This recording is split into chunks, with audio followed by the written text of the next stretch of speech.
build mobile application for African companies, realizing that smartphones are taking off. The cost of smartphone is dropping below $50. The cost of data is also dropping. Broadband internet penetration is increasing. And at the same time, there's more and more people that are using apps in Africa. But there are not so many companies that create apps in Africa. In fact, there are very few of them. And when they exist, they lack the full toolkit to allow them to compete at the global level. So we're bringing expertise from the US. We combine them with local expertise in Senegal to build mobile application for those African companies whose culture we understand. So right now we're building 3 apps for the most visited website in Senegal, which is the second most visited website in Francophone Africa. And we have a lot of apps in the pipeline. Maisha concept is an ethnic African-inspired fashion and lifestyle label where I use fabrics from different parts of Africa as a trademark to my designs.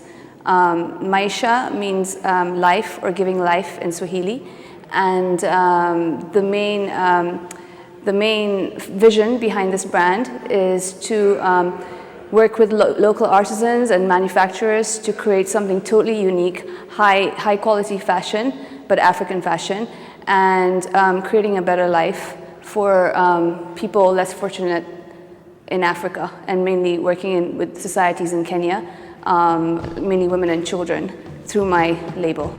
My venture is a poultry farming micro-enterprise project.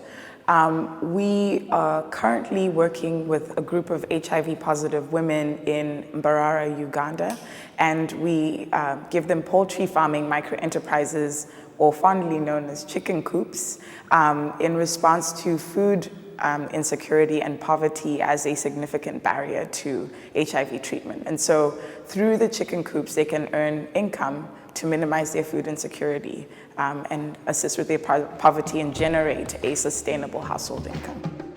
At Mwoza, what we're trying to do is build a supply chain management tool which can be utilized through the mobile phone so that informal shop owners and micro entrepreneurs in sub-Saharan Africa can easily access goods like fast-moving consumer goods, but primarily the non-perishable foodstuffs through a simple SMS.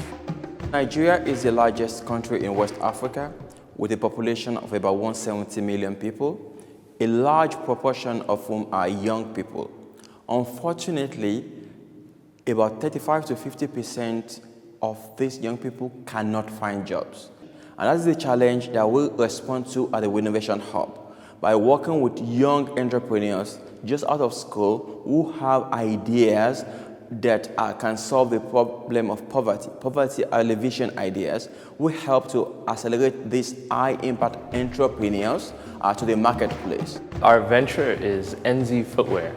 It's a fashion brand based around footwear, of course. We produce our footwear in Ethiopia. 3 of us grew up in East Africa, so it's really important for us to do this venture in East Africa. And we are targeting the premium market, so we feel like we can produce high quality product on the continent. For years, Ethiopia has been exporting raw leather and producing kind of shoes at the lower scale, and we're able to produce a premium product for a global market. I recently founded a company called Rekindle Learning, an education technology company looking at how we can use the prevalence and versatility of mobile phones to improve learning and education. So it primarily looks to support classroom environments or workshops or seminars, essentially to ensure that you can consolidate and reinforce the information that you get from those environments using a mobile learning application that's personalized and adapts to your performance and your learning needs.